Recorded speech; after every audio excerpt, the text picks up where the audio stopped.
My name is Alex Mercer, and I never believed in ghosts. That is, until I stayed at the Eldridge Hotel. It all started on a cold November evening. I was on a road trip through the Midwest and decided to take a detour to the small, forgotten town of Eldridge. There wasn't much to see there, just a few rundown buildings and a diner that looked like it hadn't been renovated since the 50s. But the Eldridge Hotel stood out. It was an old Victorian building, towering above the other structures with an eerie elegance. I checked in late, just as the sun was setting. The receptionist, an older woman with a stern face, handed me the key to room 214. Her hand lingered for a moment, and she looked at me with what I can only describe as pity. "Enjoy your stay?" she said, her voice barely above a whisper. I shrugged it off and made my way to the room. The hotel was a maze of narrow hallways and creaky wooden floors. The air was thick with the scent of old wood and something else, something metallic like blood. Room 214 was at the end of a dimly lit corridor. The door creaked open, revealing a small, dusty room. The wallpaper was peeling, and the furniture looked like it hadn't been touched in decades. I dropped my bag on the bed and sighed. It was only for one night, I told myself. As the night wore on, I found it hard to sleep. The room was cold, and the silence was unsettling. I could hear every creak and groan of the old building. Around midnight, I decided to get up and explore the hotel. Maybe I could find a vending machine or something to drink. The hallways were even darker now, and the shadows seemed to move as I walked past. I made my way to the lobby, but it was empty. The receptionist was nowhere to be seen. I wandered through the hotel, my footsteps echoing in the silence. That's when I heard it, a faint, rhythmic tapping coming from above.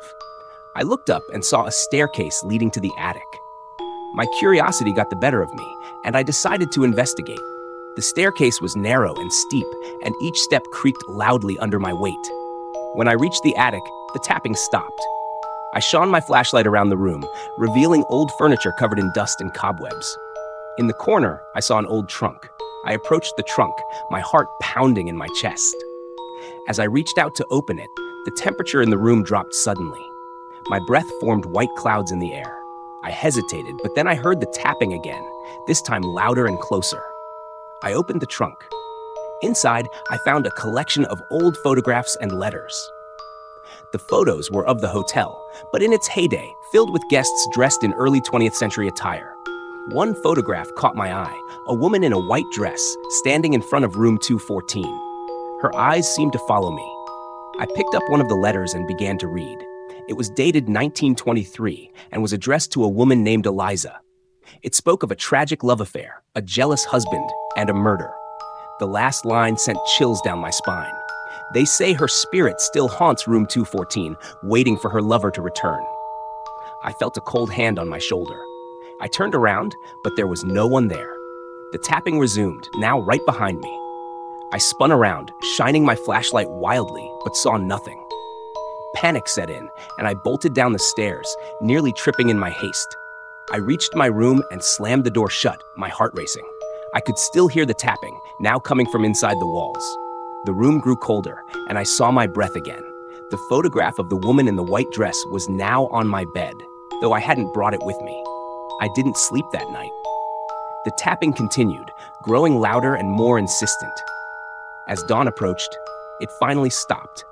I packed my things and left the hotel as quickly as I could. The receptionist was gone, and the lobby was empty. As I drove away from Eldridge, I couldn't shake the feeling that I was being watched. I glanced in the rearview mirror and saw a figure in a white dress standing in the road, staring after me. I never went back to the Eldridge Hotel, and I never spoke of that night again. But sometimes, in the dead of night, I can still hear the tapping, and I know that Eliza is still waiting, trapped in room 214, forever haunted by a love that never returned.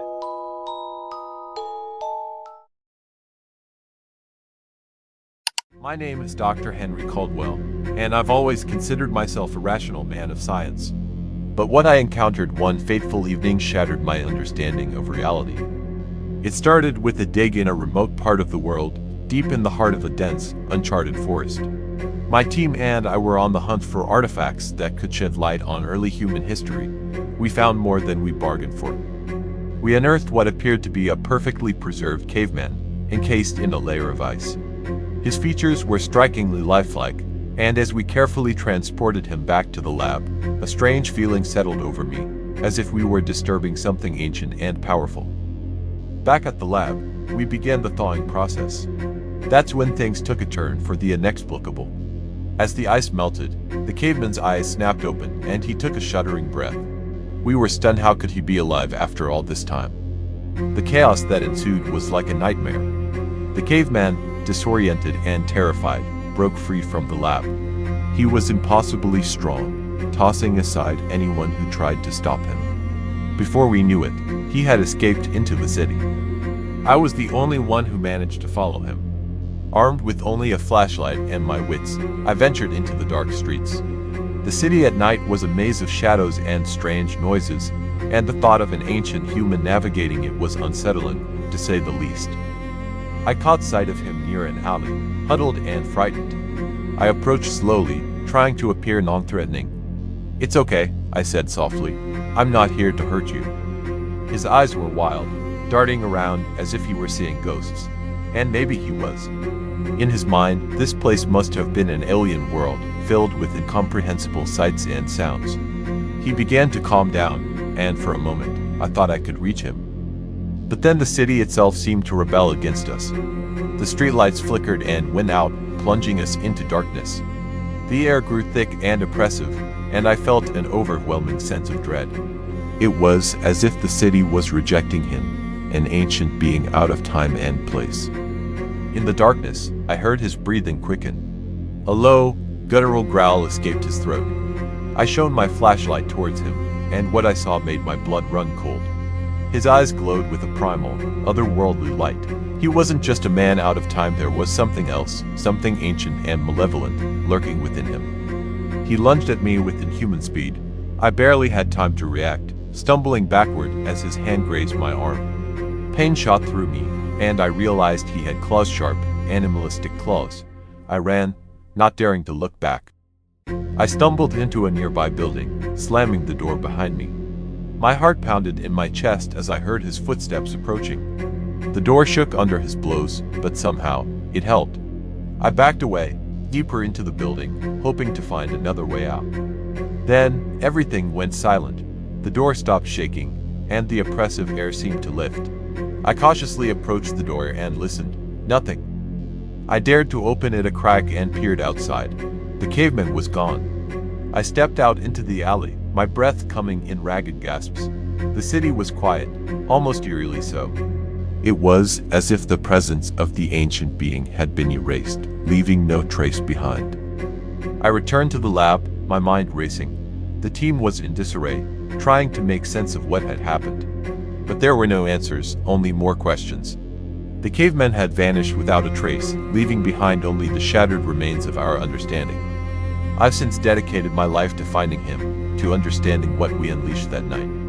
But part of me fears that some things are better left buried, forgotten in the annals of time. Because I know that somewhere out there, the caveman walks among us, a relic of a past that should never have been awakened. And every night, as I lay in bed, I hear the faint, echoing growl of a creature that does not belong in our world, a reminder that the past is never truly dead. It merely waits for the right moment to return.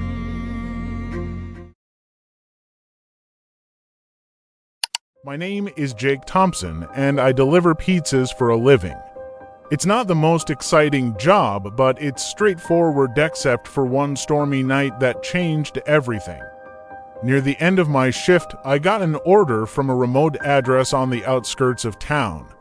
My boss handed me the pizza box with a smirk. "Good luck with this one. Jake, the address is a bit unusual." I punched the address into my GPS and set off. The rain made the drive slow and treacherous. The city lights faded into the distance, and I found myself driving through winding, narrow roads flanked by dense woods. The house appeared out of nowhere, an old, decrepit mansion with flickering porch lights and overgrown weeds. I parked and grabbed the pizza, hesitating before stepping out. The air was thick with the scent of rain and something metallic. I approached the door and rang the bell. The sound echoed inside, but there was no response. I knocked louder this time. Just as I was about to turn back, the door creaked open. A woman stood there, her face pale and gaunt, eyes hollow. She wore an old-fashioned dress that looked out of place. She stared at me for a moment before speaking in a soft, almost whispery voice. "You've brought the pizza?" I nodded, holding out the box. She took it, her bony fingers brushing against mine, sending a chill down my spine. She handed me a crumpled bill. It felt cold and damp, like it had been submerged in water. "Thanks," I said, trying to sound cheerful. "Have a good night." She didn't respond, just closed the door. As I walked back to my car, I saw a shadowy figure in an upstairs window watching me. My heart raced, but I shrugged it off and hurried back to my car. As I drove away, I couldn't shake the feeling that something was off. The rain intensified, making it hard to see the road. Suddenly, my headlights flickered and the engine sputtered. The car came to a stop in the middle of the deserted road. "Great," I muttered, trying to restart the engine. No luck. I grabbed my phone to call for help, but there was no signal. I was stranded. I got out of the car, hoping to find a house nearby where I could call for assistance. The road was empty, flanked by the dark, foreboding woods. As I walked, I thought I heard footsteps behind me. I turned, but there was no one there. Just the rain and the wind rustling through the trees. Then I saw it, the same mansion now looming in front of me again, as if I had never left. My heart pounded in my chest. How was this possible? I had driven miles away from here, but there it was, the flickering porch light casting eerie shadows. I approached cautiously, every instinct telling me to run. But I needed help, and this was the only place around. I rang the bell again, and the door opened instantly. The same woman stood there, but this time she smiled. It was a chilling, unnatural smile that didn't reach her eyes. "You've returned," she said, her voice echoing in the empty hallway behind her. My car broke down. "Can I use your phone?" I asked, trying to keep my voice steady. "Of course," she said, stepping aside to let me in. I hesitated but stepped inside. The house smelled of damp and decay. The wallpaper was peeling and the furniture was covered in dust. She led me to a dimly lit room with an old rotary phone on a small table. "Thank you," I said, picking up the receiver. There was no dial tone, just static. I hung up and tried again, same result.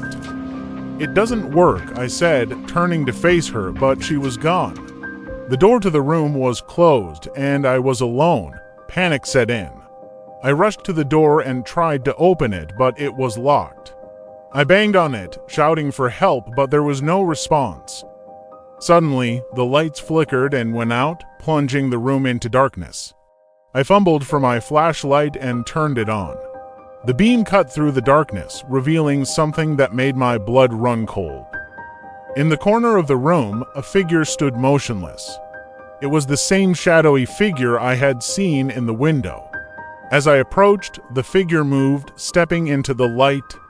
It was a man, or what used to be a man. His skin was pale and decomposed, his eyes hollow sockets. He reached out towards me, and I stumbled back, tripping over the phone cord and falling to the ground. I didn't look back. I ran through the dark, twisted corridors, the walls closing in on me. I found the front door and yanked it open, sprinting into the rain-soaked night. My car was still there, and I didn't stop running until I was inside, slamming the door behind me. The engine roared to life on the first try, and I sped away, not daring to look back. I didn't stop driving until I reached the city, the bright lights and bustling streets a stark contrast to the nightmare I had just escaped.